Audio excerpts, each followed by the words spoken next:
Time for the very latest in the world of sports, and telecommunication firm Globacom have launched a promotional package to select 25 Ghanaians to Brazil with an all-expense paid trip to witness the 2014 World Cup. The promotion, dubbed Let's Go Brazil, ends on May 31 and requires prepaid subscribers on the Glo network to recharge a minimum of 15 Ghana cedis over the two-month period. Akim Hazim is head of business at Glo Ghana. Being a sport-loving brand, Glo Mobile Ghana has decided to sponsor 25 Ghanaians, comprising 22 of our loyal prepaid subscribers and 3 of our industrial trade dealers to Brazil for a stay between June and July. To facilitate a fair selection of the lucky customer, we have come up with an exciting promo called Let Us Go to Brazil. And this is how it will work. From now till 31st of May 2014, prepaid customers of Glo who cumulatively recharge their line with a minimum of 15 Ghana cedi top time stand a good chance of being selected for an all-expense paid round trip to Brazil to watch and share Ghana to victory. We are provided for exciting consolatory prices for more than 1,000 subscribers who may not be lucky enough to go to Brazil, but nonetheless deserve to enjoy some of the fun of the Let's Go to Brazil promo. 1,000 gross customers will also win airtime worth 10 Ghana cedi, which should be credited to their main account.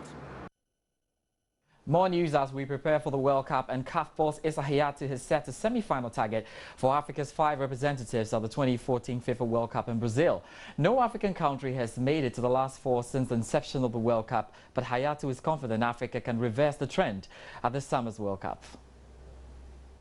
CAF boss Issa Hayatou has nudged the 5 African teams at the 2014 FIFA World Cup, including the Black Stars of Ghana, to strive to reach the last 4. Pana reports that no African team has ever gone beyond the quarter-final stage of the global football extravaganza. But Issa Hayatou insists a last 4 berth at the June 12 to July 13 event by any of Africa's flag bearers in Brazil will be an icing on the cake, and stress this will be for the successes African football has recorded, especially in the last 26 years of CAF. Africa's 5 representatives of the tournament are the Desert Foxes of Algeria, Cameroon's Indomitable Lions, the Elephants of Cote d'Ivoire, Ghana's Black Stars, and Nigeria's Super Eagles. Only 3 African teams, Cameroon, Ghana and Senegal, have ever reached the quarterfinals of the FIFA World Cup. This was since Africa's first representation by Egypt at the 1934 World Cup in Italy.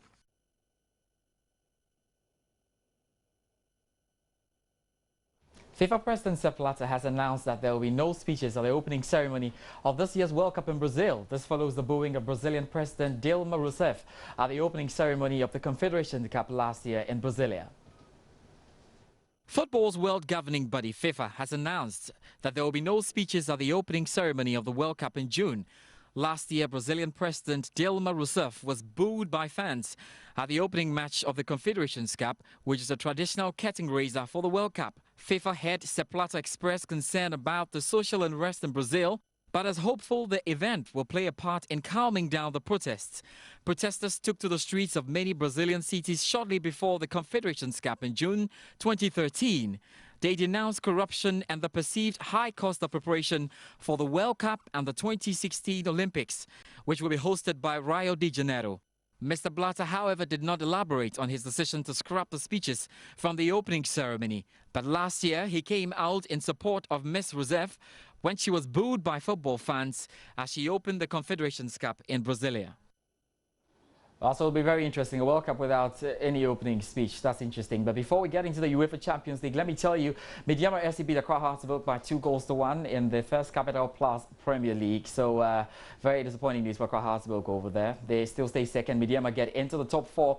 Now, let's talk about the UEFA Champions League. 2 games currently underway. We're all looking at that game between Barcelona and Manchester City. Let's find out what's happening so far in the particular game. Not so much to talk about. Remember that the first leg, Barcelona beat Man City by 2-0. And lately in the Champions League has been highly predictable. That's exactly what we're seeing here. The scoreline is goalless between the two sides at the Camp Nou. If nothing changes, Barcelona should go through. I'm not sure you bet against Barcelona not going through this one. It's pretty much set, and you can see the number of yellow cards already accrued by Man City, indicating the pressure they're currently under. We can now look at the other game, and this particular game between Paris Saint-Germain and Bayer Leverkusen is a dead rubber really, because Paris Saint-Germain beat Bayer Leverkusen the first leg by 4-0. What we see now is 1-1 draw. Currently extremely clean plate, and so the aggregate scoreline is 5-1. Not too sure anything can change. We're very sure Barcelona and Paris Saint-Germain will get into the next stage of the competition. That will be all for sports tonight. My name is George Adi Jr. Israel will join us with some more. You have a good night. Sports was brought to you